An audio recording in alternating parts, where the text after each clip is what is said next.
listeners.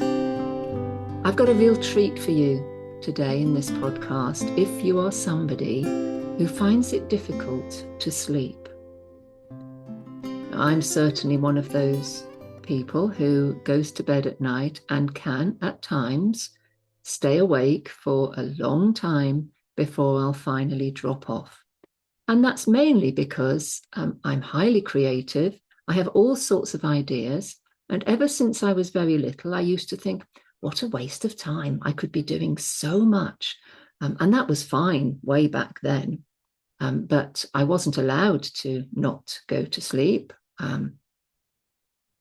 The lights were turned off and we weren't allowed to read necessarily after a certain time. So for me, it was lying there in the dark, breathing, and starting to awaken my imagination. I would say to myself, what shall I think about tonight? And I'd make a little plan about what kind of adventure I would be going on. Well, that doesn't really serve me as I've aged and in my 60s. And I think actually a good night's sleep would be very beneficial, especially if I have to get up early the next morning for work and stuff. So I was absolutely delighted to find Kathryn Nicolai. And she runs a fantastic podcast called Nothing Much Happens, which is kind of ideal because when we're wanting to go to sleep, we don't want too much happening, do we? So, I started listening to her podcast by recommendation from a friend. And I started listening and I thought, wow, great voice. Interesting stories, but no, there's not much happening. But the more I listened, the more I started to feel, this is something I really need and can really relate to.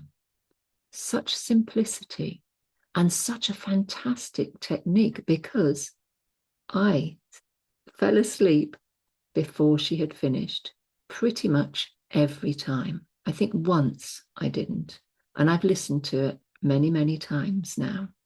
And it was really special for me to listen to Kathryn's story about growing up and about how she educated herself to sleep well, out of necessity, actually, and went on to teach yoga. And so using her voice, which I could relate to, of course, because I've held dance meditations, movement meditations for many, many years, and recognizing that the voice is incredibly important for that kind of experience. So, it was a really, really interesting conversation where we could so easily identify the training almost that her life story has given her in order to do this work today. And she now has millions of downloads. People all over the world are listening to her podcast. In fact, she's the #1 sleep podcast in the world. So, if you need this podcast, if you need these stories at night, she's definitely your go-to woman. I can 100% recommend. Enjoy this podcast. Let me know what you think.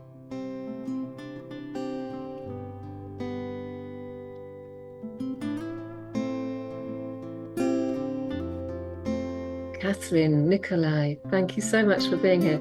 It's been quite exciting for me because I listen to you most evenings when I go to bed and I help myself to a story. I'm so glad to hear it. Thanks so much for having me. It's great. I discovered your podcast through a friend and said, try this, because I have never, ever been a good sleeper. I have a very busy mind and Yeah. I'm and not because I'm anxious or worried or anything, but because I'm very creative. And so there's always a project, always something. And I just think, going to bed, it seems such a waste of time. I could be doing all these other things. But I really needed something to focus on because I'm getting older. I need sleep. And so your storytelling has been an absolute godsend for me. I'm so And glad to hear it. it You're is, right that when the mind is busy, you need a sort of external framework. I think of yeah, your mind like having all these crawlers like vines, yeah, and it could just kind of become a big snarl of thoughts. But with the framework of a story, then you can kind of lean on that, hook onto that, and that gives you a steadiness that I think allows you to sleep. Lovely. Yeah. So what got you into storytelling? Tell me. Yeah, I think I was always kind of a storyteller from being a kid on. I got into theater quite early and was always the kid who would jump up in the middle of a party and tell a story or stand Mm, on the stage since I was a kid. That's always sort of how I've identified myself as wanting to explain the world to other people through the loops in my mind. So that was always part of my life. And then even when I spent 20 years full time as a yoga teacher, and even the way that I taught yoga was based sort of in storytelling. I found that it was a way that sort of let me under people's guards when they had their guard up against yeah. they might even when they come to yoga of their own volition, there will be some level of resistance. And so I found that if I could tell a story, it would make whatever concept we were working on relatable. And then it wasn't about me in my teacher persona versus you in your student persona. It was two people hearing a story. And so I found that was like a really effective way to communicate with my students. And I'd always wanted to write and do things like that. Oddly, the whole time I thought, I'm not a creative person. I don't have this. I'm so bummed. I wish I had this. All my good friends are artists and singers and actors, and I guess I'm just not that. And then I realized it's a practice. Creativity is a practice. It's not just something given by the gods. You practice it.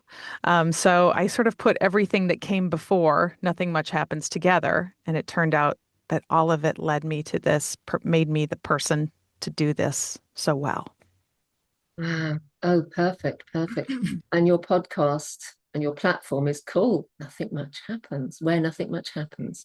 Yeah. And what a great name, because we don't want too much to be happening, do we, in order to get to sleep and to relax. And so it needs to be so simple. And your It stories does. are beautifully simple. Thank you. I remember taking a novel writing class probably 10 years ago and asking the teacher if I could write a book where nothing happened. Because to me, that's always the best part of books. I love the part before the inciting incident when people are just going about their life or having breakfast or, doing something small. And she said very kindly, I understand the impulse, but no.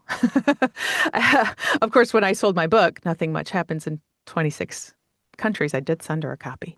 But but she's not wrong. Characters need arcs.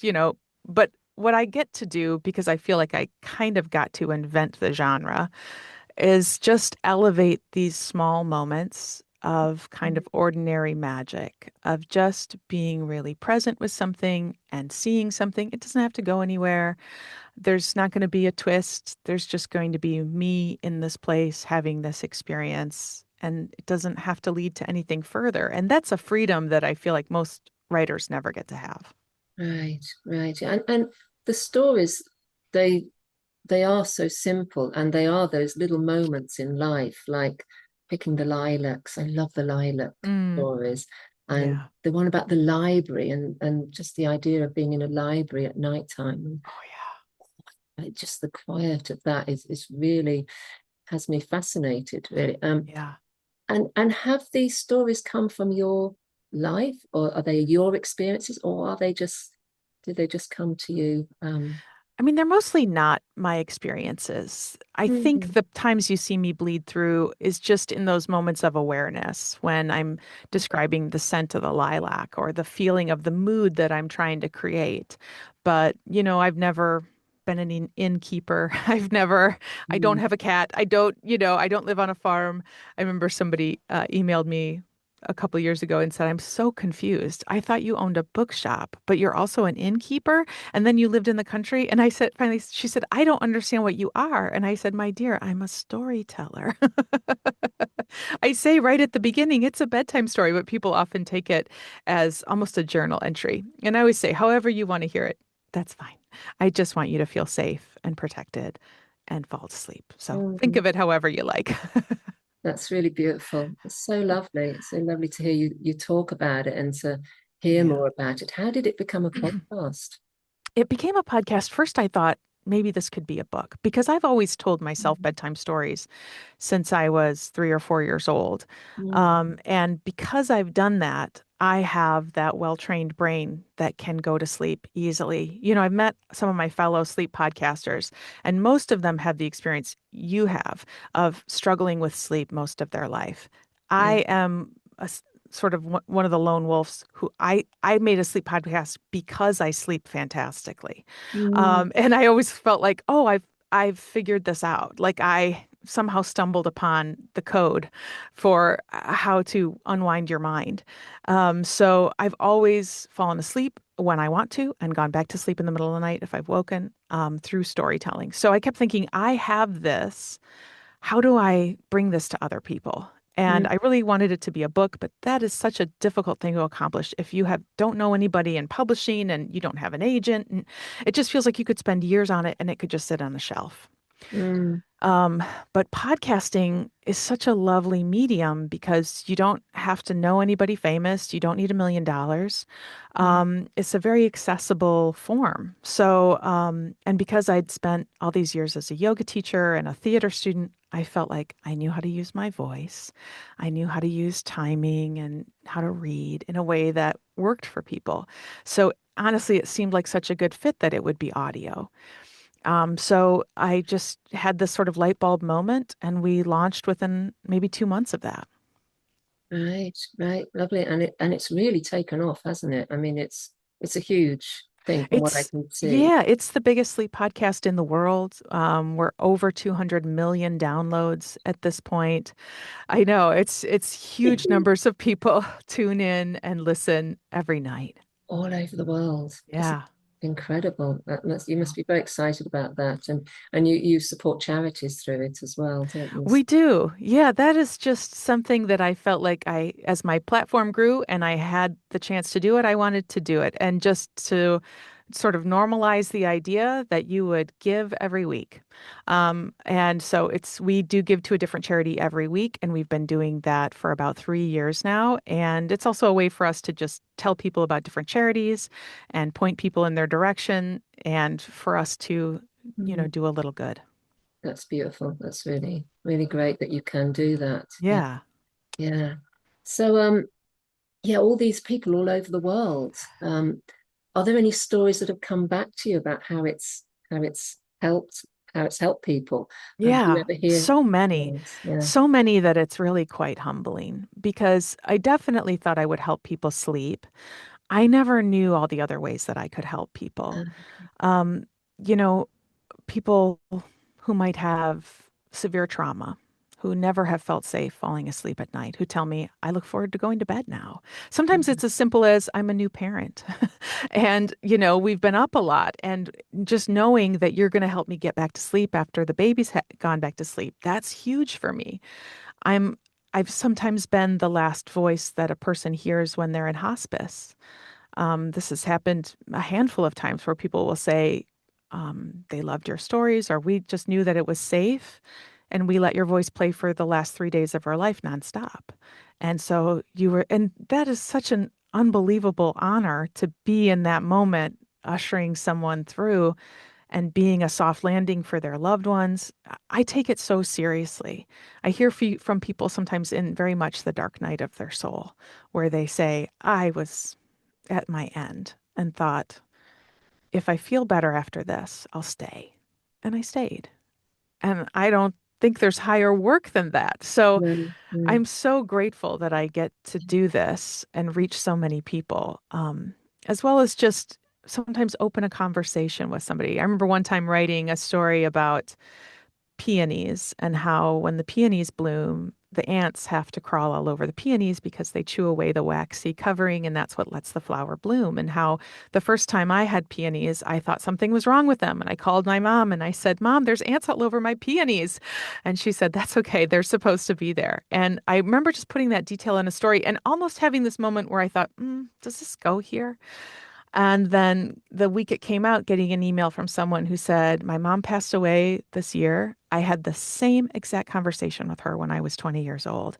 And just hearing it brought back that moment of being able to reach out to my mom for a simple bit of guidance and feeling the softness of that connection. And so sometimes you just don't know how the thing you're creating will will touch people or help Mm-hmm. people or be received in the world.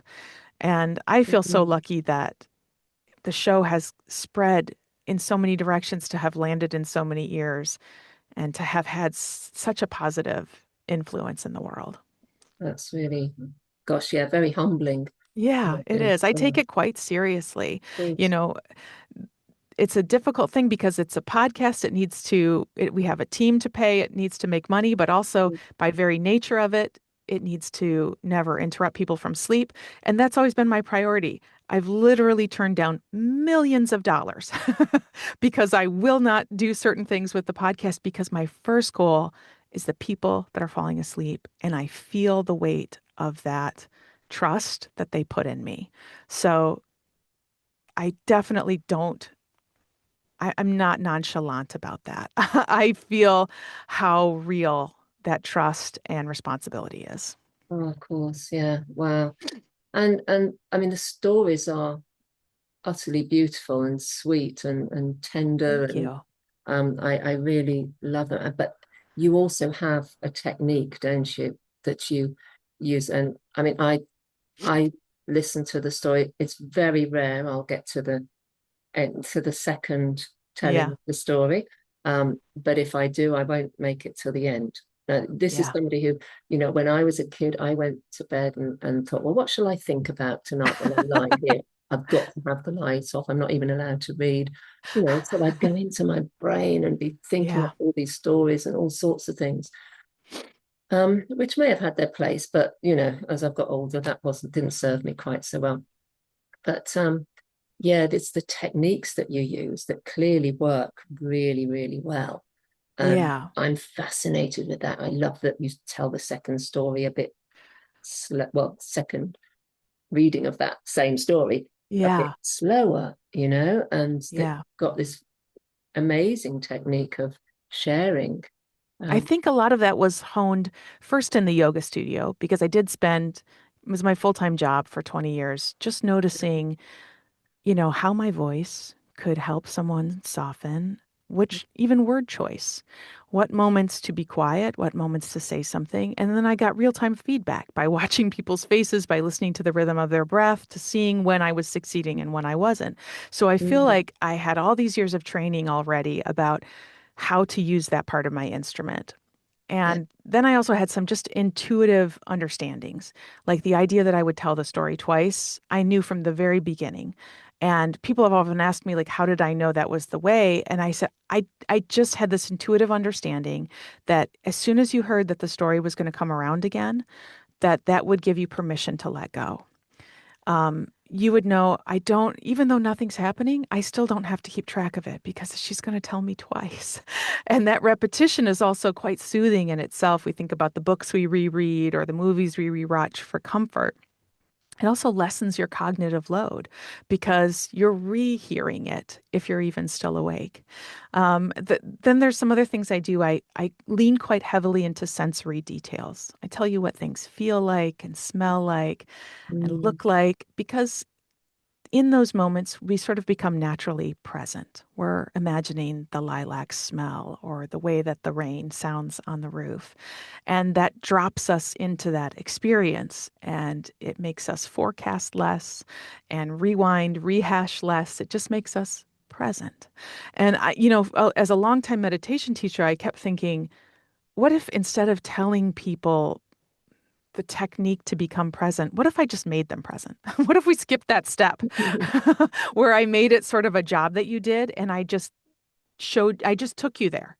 And so in some ways, it is kind of a meditation, mm, just through imagination, yeah. which for people like us who have a big imagination, that's actually an ideal way to meditate. Mm, I sometimes felt like meditation traditional paths didn't work for me because I needed a little bit more to hold on to than the spareness of my own respiration.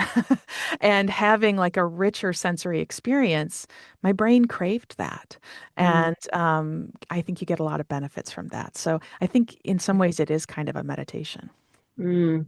Yeah, I always held, well, for 30 odd years, held movement meditation. So Oh, yeah, dance, and it's because I've always had to move in for order to sure. meditate, to clear my mind, Yes. that sort of thing. So that's what the spaces that I've held. So yeah, I Mhm. can really relate to what you're saying about the yoga and seeing the reflection back in people's faces and their body Yeah. movements and how they're relaxing. So amazing tool to have, and a Thank you. training almost to have, to do the Yes. work that you're doing today.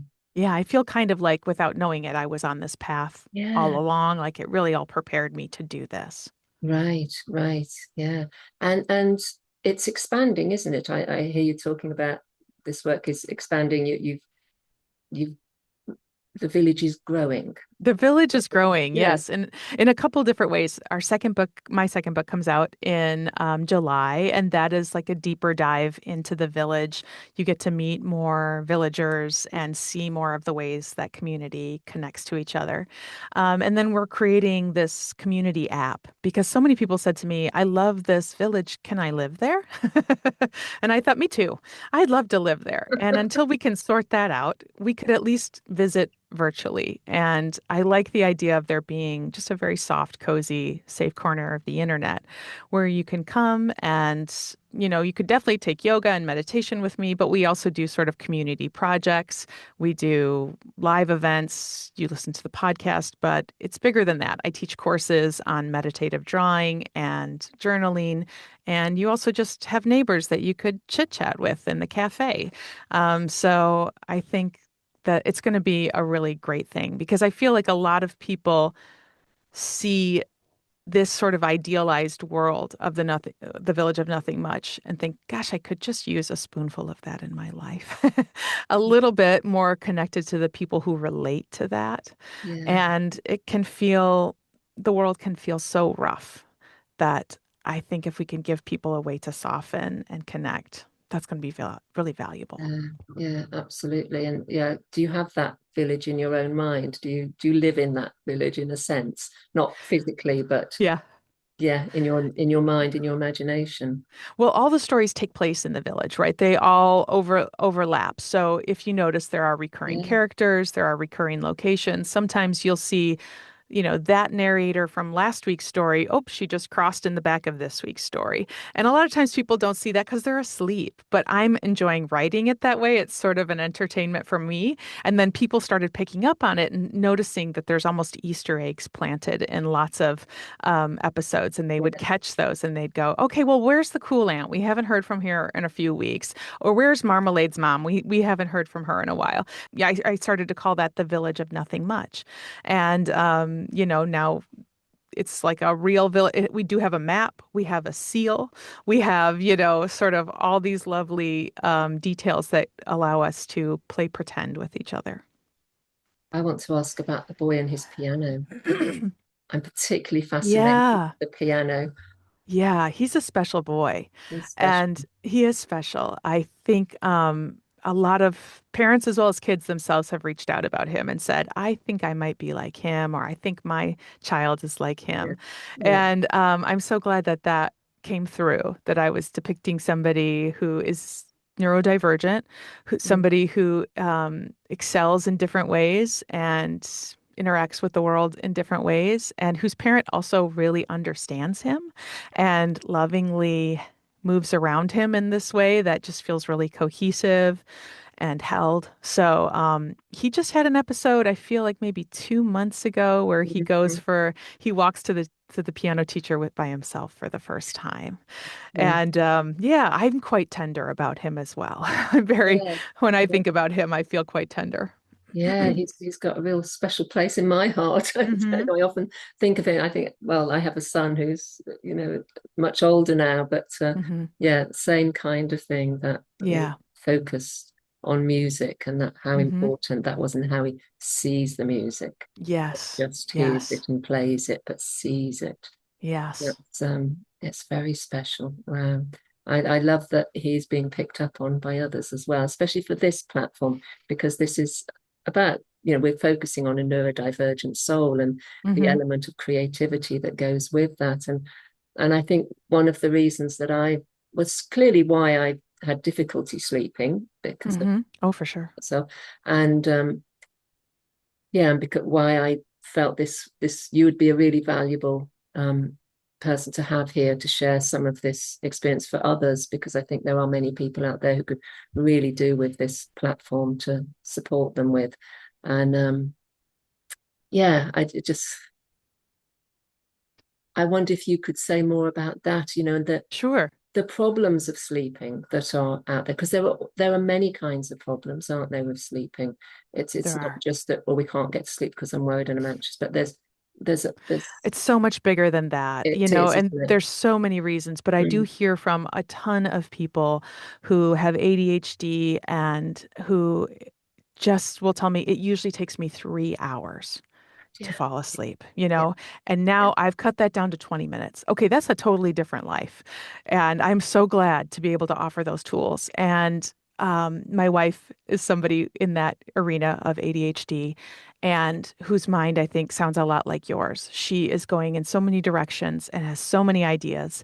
And it just overtakes her sometimes. And being Mhm. able to focus long enough to go in one direction to get to that task positive state of your mind and out of the background noise of your mind to sleep. She really struggles with that too.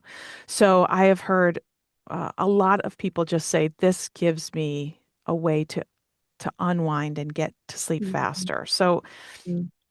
I'm so glad to be able to serve those people. Then Yeah, there's a whole other range of people.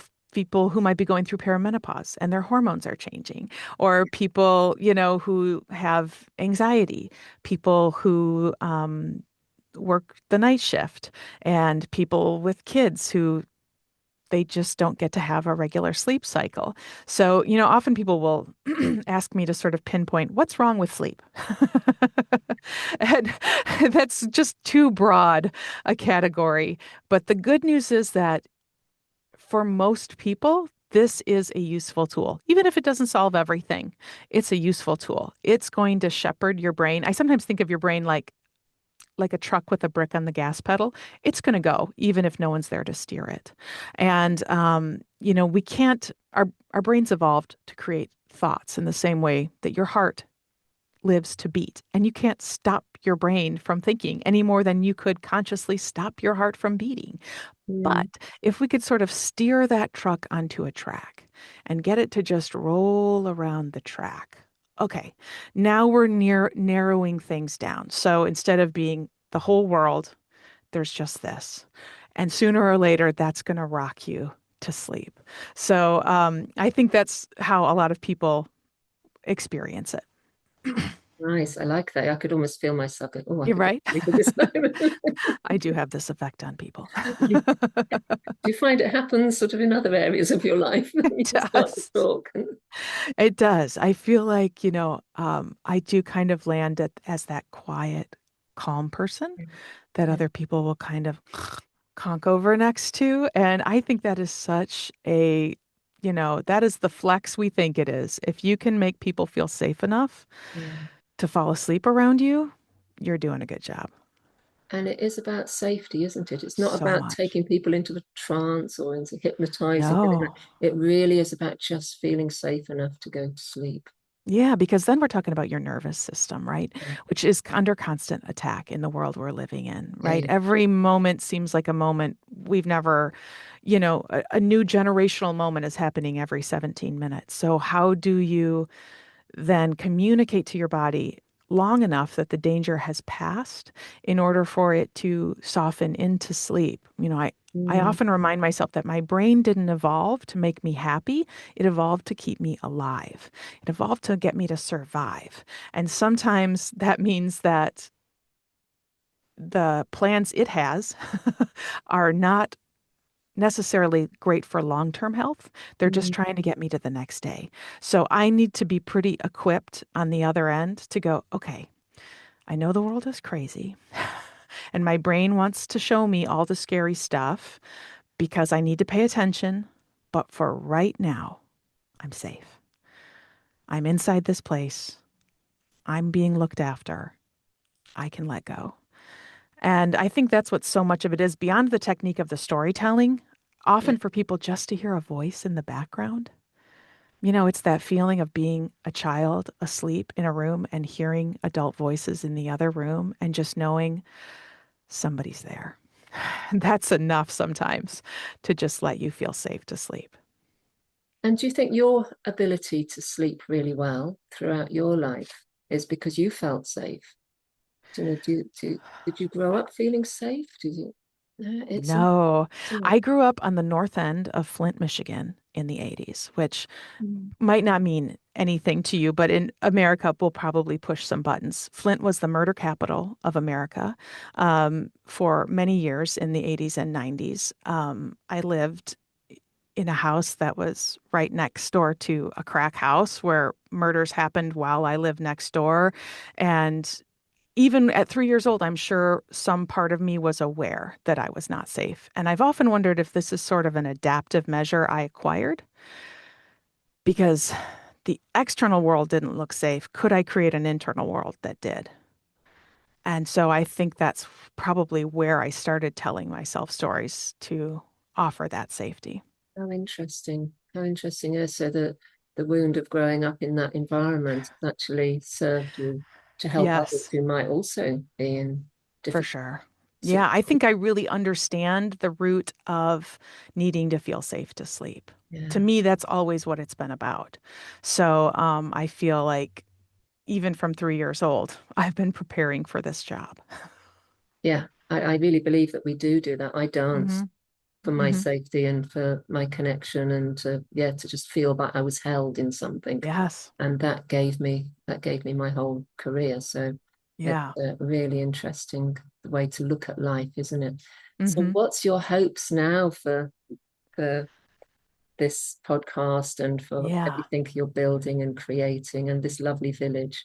What's your You hopes? know, the sky's the limit. There's more coming. There's a couple projects I can't talk about yet, but I'll just say that the Village of Nothing Much will continue to expand into more medias. My goal is always just to meet you where you are. I feel like a lot of people who work in the sleep zone, it can get a little shamey. Like, don't have your phone near your bed. Don't do this. You're doing this wrong. And my goal is just like wherever you are, I'm going to meet you there and I'll bring some stuff that will help. So if you're watching TV, if you're listening to the podcast, if you're reading a book, whatever, we're going to find a way to be there and to help. So I'm looking forward to that. I have so many book ideas. I don't know when I would ever write them. I Never have do. 3 podcasts right now that produce weekly, and all these, we've got a couple of really exciting projects come up. So I don't know how I will figure it out, but I will have so much fun trying. Busy lady and producing things that are really worthwhile in the world and very necessary. Thank you. Could you just share some words for our listeners, something to take away with them that's very particular, your message? Yeah. Um, something that I was thinking about today is that often, if you've ever thought of the idea of having a mantra, it might feel sort of silly to you. But chances are you already have a mantra, and it's something you're saying to yourself 50 times a day. It might be something like, God, I'm exhausted, or I can't get anything done. Chances are there's already something you're saying to yourself over and over again. You already have a mantra practice. So I would just maybe invite a listener right now to take a moment and consider if their self talk is helpful. And if not, what might be a really simple mantra that you could try overriding the negative one with. Just try it for the next day or two. Just think of it as an experiment. One Mm. that I use a lot is actually, I can. I Right. can. So I would suggest just give it a try. See how the way you tell stories about yourself affects how you think. Beautiful. What a great message. Oh, I think we can all benefit a lot from that. Wonderful. Thank you, Kathryn, so much for taking time out of your busy creative time to be with us today. And I hope our listeners, well, I know they will have received something very magical and special from you. So bless you. Yeah, thanks so much And for having me. It was a lovely conversation. You had great questions. and everybody who's working with you there, because I know there's quite a few folk in the background there who support Yes. the podcast. So Yeah. thank you for them too. Yeah, Bless I'll pass it along. you. Thank you. Mhm.